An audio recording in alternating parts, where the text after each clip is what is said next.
It's good morning. I tell you, excuse me. When you stay up all night, you kind of lose track of time.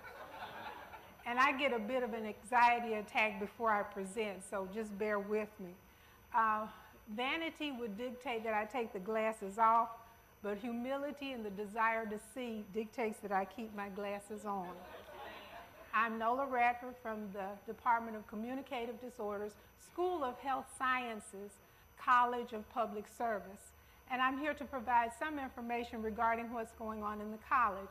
I am a proud participant in the GIFTS program class of summer 2012, in which I had the opportunity to develop an e-book to teach phonetics to my students who are becoming speech-language pathologists. I'd like to show you just a brief clip from my favorite part of that, if we could.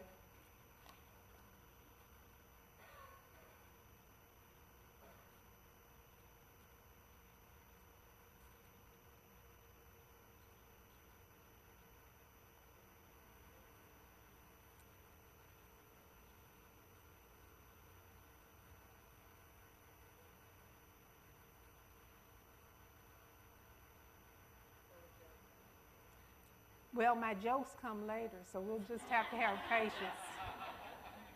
You'll ruin my timing if I have to tell all my best jokes now. So we're just waiting for that clip to come up. Okay, I will. All right, here we go. Perhaps that clip won't come up, but believe you me, I was just so proud, and I actually integrated a movie with music, and my students were quite impressed. My topic today is connecting service opportunities to urban and rural communities.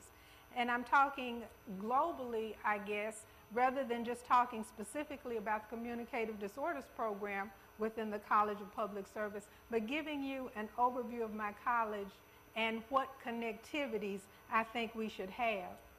You'll notice here that I have sitting on this stool a purse. In the South, we affectionately refer to this as a pocketbook. At JSU, we affectionately refer to the pocketbook committee.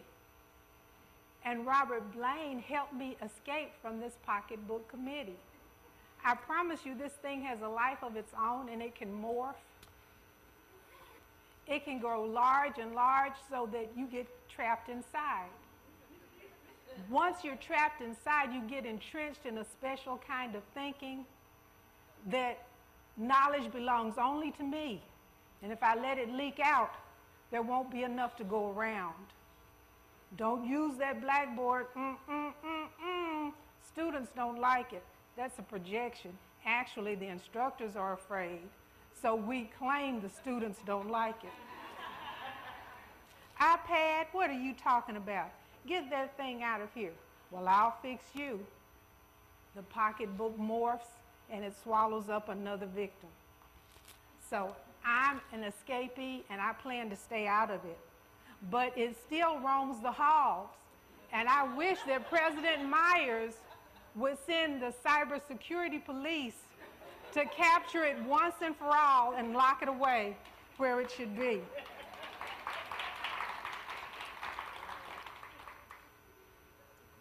I have a poem for you, and I want to begin and end with this. Connectedness through universals that characterize the crooks and crannies of life, whether in a shanty town on the other side of the globe or a shack in the middle of the Delta, replete with the strife of no jobs, more time than money, honey.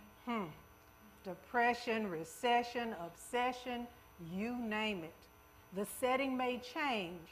Opportunities for improvement range up and down, punctuated by an urban morass, hidden in the rural grass, but there, connectedness. About the college, these are our claims: global multidisciplinary learning environment, partnerships with urban and rural communities in the state, the nation, and the world. We educate students from diverse backgrounds, have a lot of international students. Our charge is to develop local, national, and international leaders, provide undergraduate and graduate education to students, and develop intellectual leaders who identify, conceptualize, and disseminate. We have undergraduate programs. Based on this conference, should we change that to learning communities? Program. I'm going to program you, stamp, and you will look like the other graduates that come from this program. You will have my mark on you. We have graduate programs, double stamp. And we're not going to even talk about the doctoral programs, okay? We have institutes. This is a specialized form of silo, even though there are very, very talented people there, okay?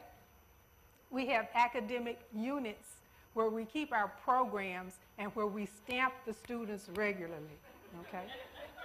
We have behavioral and environmental health, communicative disorders, epidemiology, biostatistics, health and policy management.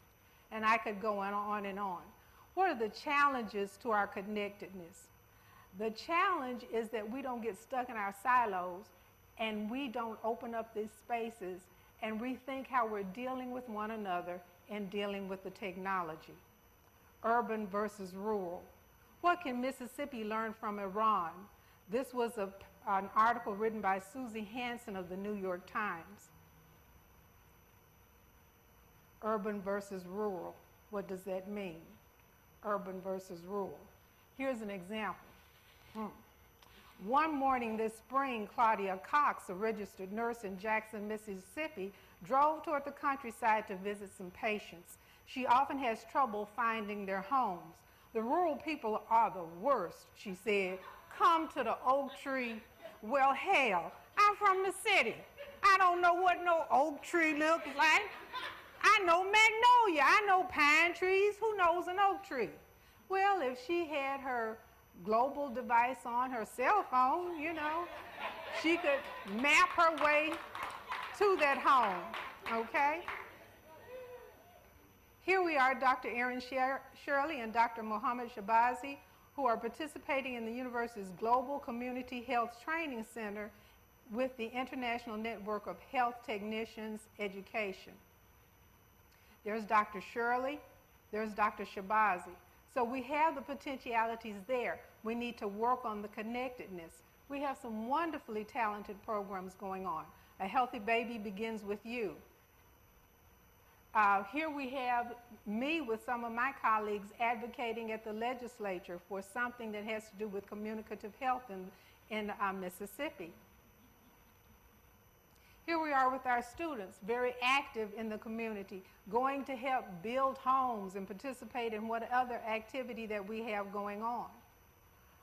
A cooperative service project that we had with Johnny Gilliland and urban policy and administration program. So you see the connections are there, but we need to infuse the technology and come out of our silos.